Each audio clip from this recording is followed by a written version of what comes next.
મહેસાણાના ઊંઝા તાલુકાનું Unava market yard જેના ડિરેક્ટર પદેથી કશ્યપ પટેલે રાજીનામું આપી દીધું। કારણ હતું ચૂંટણીમાં ગોલમાલ કરવી। વાત એવી છે કે થોડા સમય પહેલા ઉનાવા માર્કેટ યાર્ડની ચૂંટણી યોજાઈ હતી, જેમાં ખેડૂત વિભાગમાંથી કશ્યપ પટેલ ચૂંટાયા હતા। કશ્યપ પટેલ ઉનાવા યાર્ડમાં વેપારીનું લાયસન્સ ધરાવતા હોવા છતાં ખેડૂત વિભાગમાંથી ખોટી રીતે ચૂંટણી લડ્યા, જેને લઈ જિલ્લા રજિસ્ટ્રાર અને ગાંધીનગર નિયામકને ફરિયાદ કરવામાં આવી। નિયામકે તપાસ કરાવતા કશ્યપ પટેલ વેપારી હોવાનું ખુલ્યું। એવામાં કશ્યપ પટેલ સામે કોઈ કાર્યવાહી થાય તે પહેલા જ તેમણે ડિરેક્ટર પદેથી રાજીનામું આપી દીધું છે।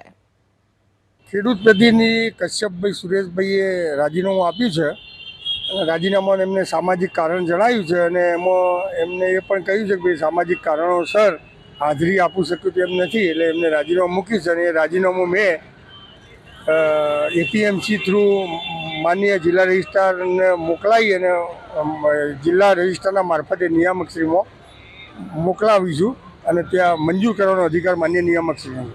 ફરિયાદની તો મને ખબર નહીં, પણ એને લાયસન્સ ઊંઝામાં માર્કેટ યાર્ડમાં ધરાવે છે એવી અરજી કોઈ હૈઠોળના પ્રતિનિધિ એમના વિરુદ્ધ કરેલી અને એ બાબતે નિયામકશ્રીની મુદતો ચાલુ હતી। ઉનાવા એપીએમસીમાં તો એમને વેપારી લાયસન્સ નહોતું, મેં બધું ચેક કરી લીધું હતું। મને એ પ્રશ્ન પૂછવામાં આવેલો અને મેં ચેક કર્યું હતું, ઉનાવા એપીએમસી તો લાયસન્સ ધરાવતા નહોતા, પણ કદાચ માન્ય નિયામકશ્રીની તપાસમાં ઊંઝા લાયસન્સ ધરાવતા હોય એવું માલુમ પડેલું હોય તો જ એમને બોલાવવામાં આવ્યો।